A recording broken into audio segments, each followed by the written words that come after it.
We'll be drawing an Islamic geometric pattern using a compass, a ruler and our pens. Today, look out for 8 because there'll be an 8-pointed star that we'll be drawing. Begin with your paper in portrait and find the horizontal. Draw your horizontal line and mark its centre. This pattern, we're going to draw quite a large circle.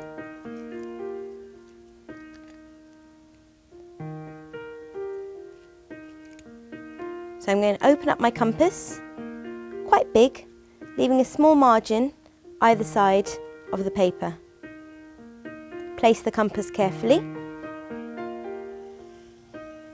and draw your circle. Now notice the circle has been divided already into 2 halves. I want to divide it into 4 and then into 8. Place your compass on the intersection on the side, left or right, and draw an arc. An arc is the name we use to draw part of a circle. As long as it cuts the circle, that's fine, and make it go all the way to the corners of your space. If you go off the page, it's not a problem. So we can do the top and the bottom, and then repeat on the other side.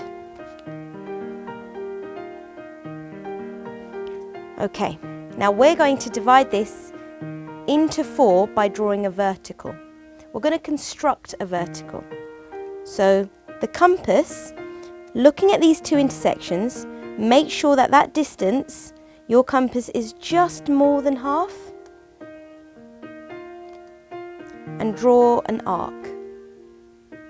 Then repeat from the other side, and when they cross, it'll be in line with the center. Repeat at the top, and you will then have 3 things, 3 intersections you can connect to draw the vertical.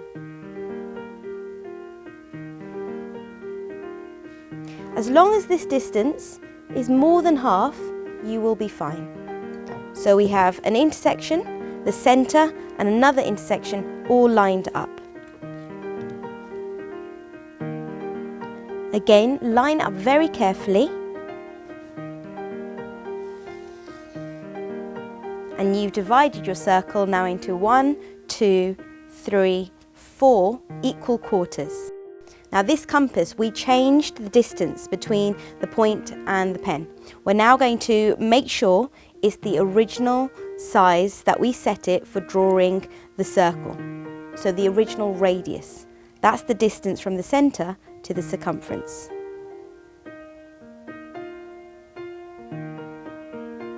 Okay, check it carefully, and if you're certain that it's fine, then go to the intersection at the top and at the bottom and draw 2 further arcs, but make sure they cross the lines that you drew there earlier.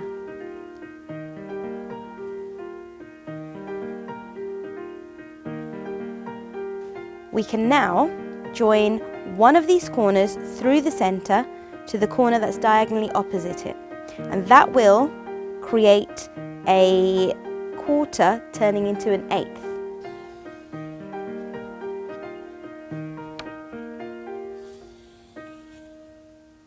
Okay, so your pattern or your circles is now divided into 1, 2, 3, 4, 5, 6, 7, 8 equal parts. So we went from a circle to 2 parts to 4 parts and now to 8.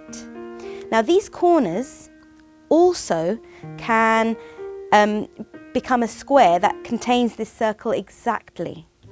So if you join them one to the next, they'll just touch the sides of the circle.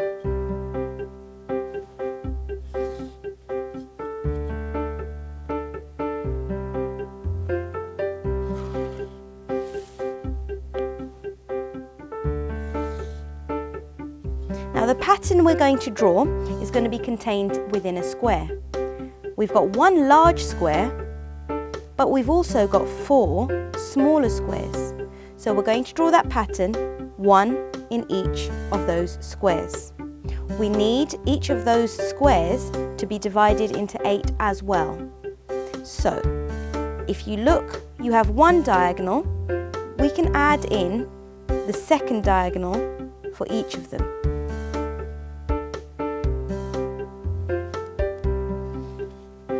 We have the center and we have 4 quarters there. And we can do the same in all 4 squares. Now that we found the center of each of these squares, we can join them one to the next and one above and below each other, and we will then divide it all, or all 4, into 8, which is exactly what we need to do.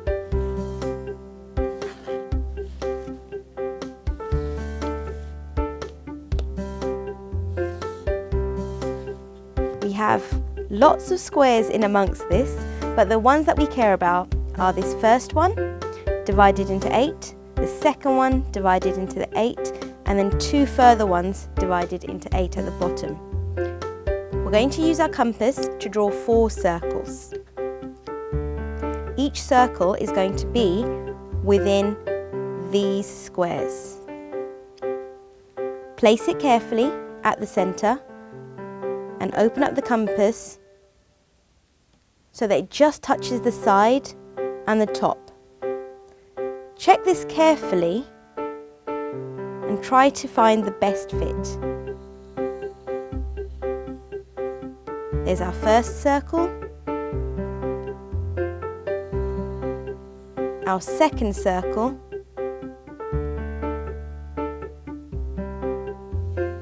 one more, and finally the last one.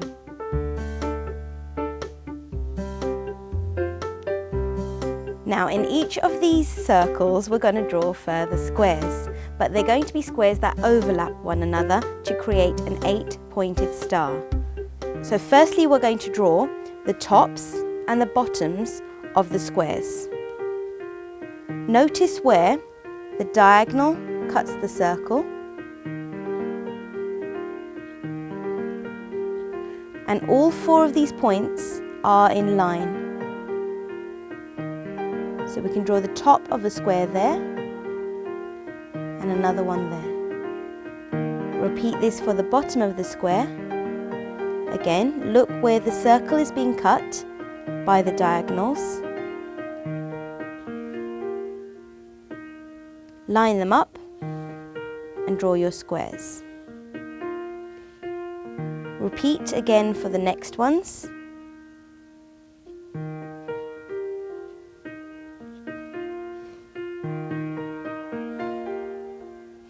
And lastly, the bottom sides of the bottom 2 squares.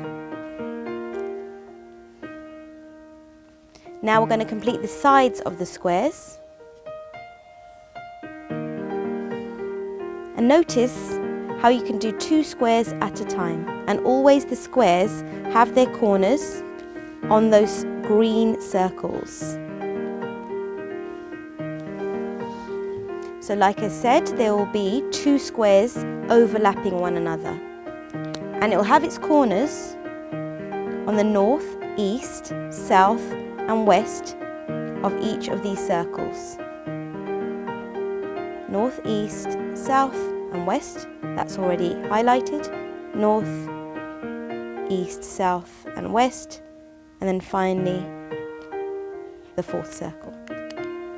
The great thing about this diagram is some lines complete more than 1 square. So that's the side of just 1 square. But when I line up the next side, it completes 1, 2 and 3 squares.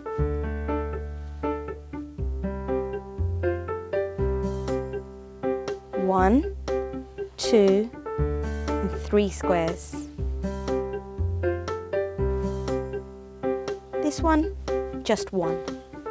Repeat the other way, so you do the other diagonals. So that's just 1 square completed. And here we can draw 1, 2 and 3. And then lastly 1, 2 and 3. And this one all by itself. Now we can say one of our favourite lines, the underlying grid is complete. We're going to outline the pattern so that we can see clearly what we've drawn and the pattern that we're going to outline. Firstly, outline just the corners of the first set of squares you drew and stop at that first intersection where it meets the other square.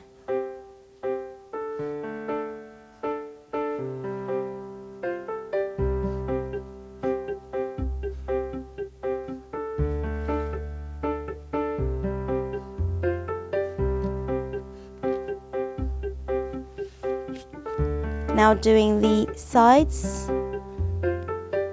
leaving a gap every single time. Leaving those gaps, you create the 8-pointed star.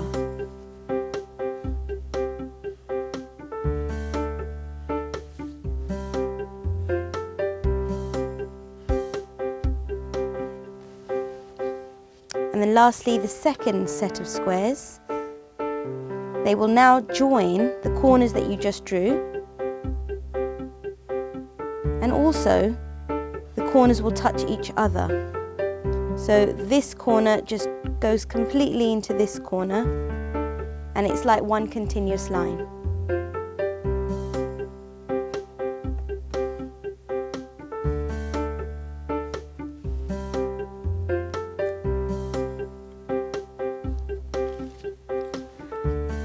Finally, the second set of diagonals.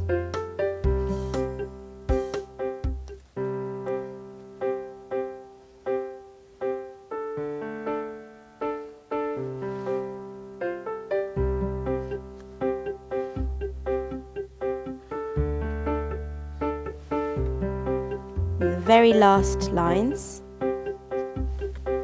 And our pattern is complete. It's made up of 8 pointed stars, which came from the 2 overlapping squares, and the 4 of them, when they touch each other, between them you see a cross shape.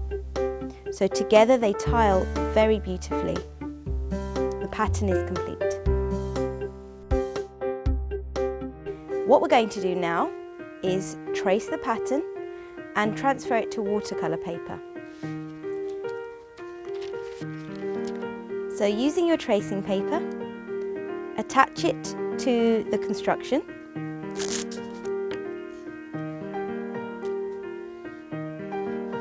And rather than just trace the outline, we're going to create a weave. That means we're going to draw a line either side of the outline. I'm going to begin by drawing a line underneath the original outline.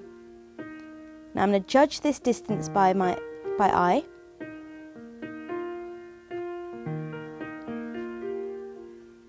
And draw 4 at a time. Moving it down the same distance. Again, just judging it by your eye and drawing underneath the horizontal.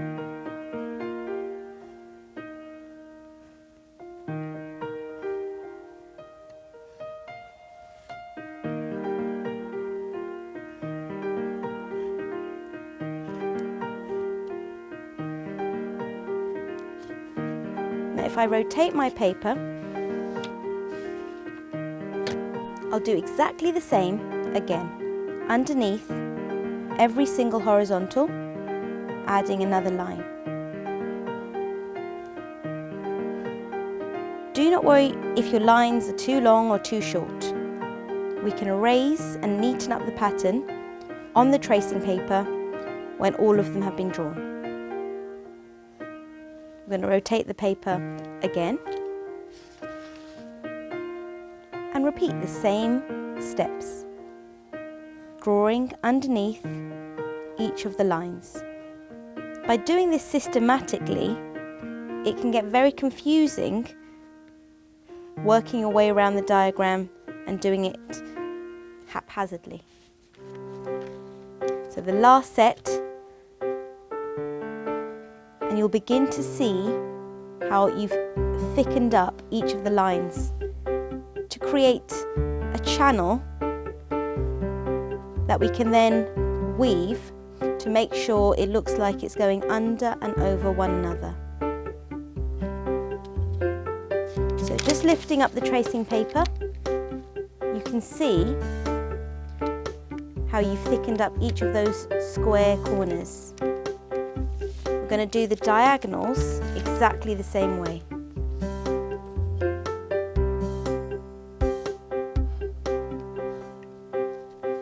Always drawing the line underneath so you can keep that same thickness that you've drawn throughout.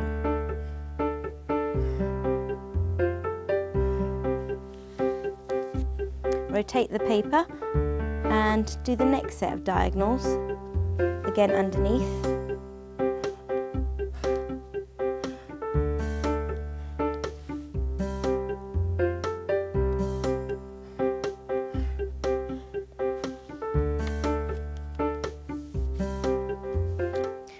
Now if you unattach the tracing paper from the pattern and attach it to a plain piece of paper, you can see exactly what you've done and complete any corrections and erasings you need.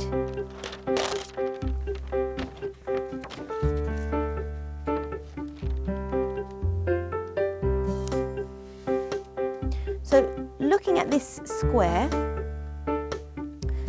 you can't tell which channel is going over or underneath the other. By erasing two of them, it now gives the illusion that this one is going over this one, and therefore you achieve an interwoven effect. I'm going to rotate my paper and do the same thing at this junction.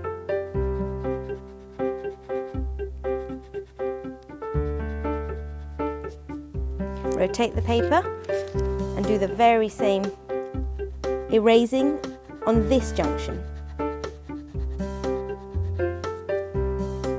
So if we start in any corner, you can see that this channel is going under and then over, comes around all this way, under and then over. And hence we've made an interwoven look. So the interwoven look is complete. If we unattach it, and now using watercolour paper, we're going to reattach the tracing paper face down. Now if you want to make sure it's very straight, you can draw in the guidelines. I'm just going to use the edges of the paper and that should be fine. I'm tiling 4. You could position it so that you could make a tiling of 6 or 8.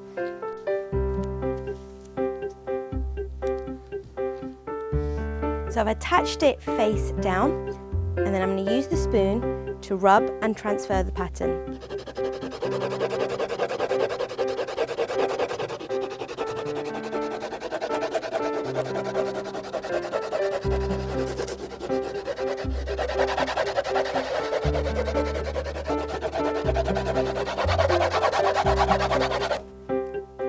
Check by lifting up the tracing paper that it's transferring strongly across, especially in the corners, and then you can adjust the pressure you apply accordingly.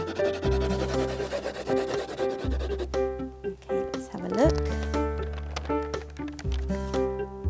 So I can see some gaps and I'm going to make sure I notice where they are and then re-rub those parts in particular. Yeah.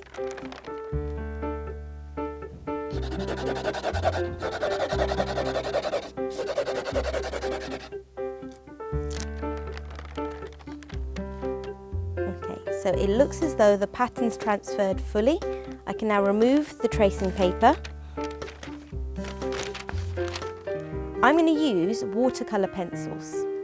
You use them just as normal colouring pencils. However, the second stage is adding water to turn them into paint or watercolour.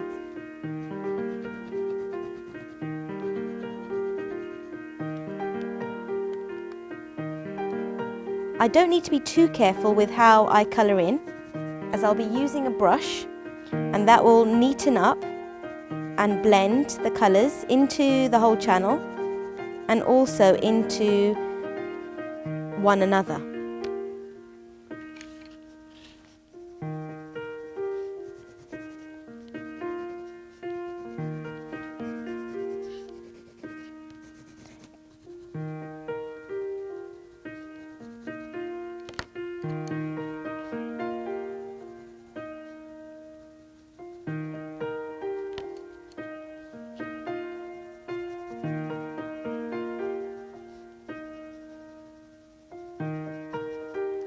So I've shaded in the channel using these 4 colours, one after the other, and mixing it up. I paid close attention to the intersections to try and make sure a different colour looked as though it was going under or over another colour. Now that we've completed the colour, I'm going to now use the water brush, the aqua brush, to add water and turn this colour into paint. Make sure you have a tissue to hand as well, to make sure you can clean the brush in between.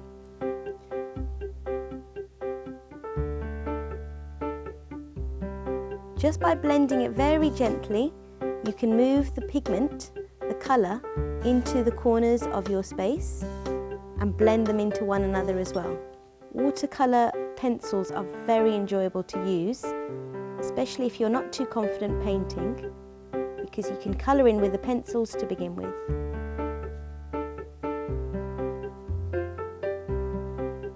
I'm using quite a small brush so that I can really carefully get the paint into the corners.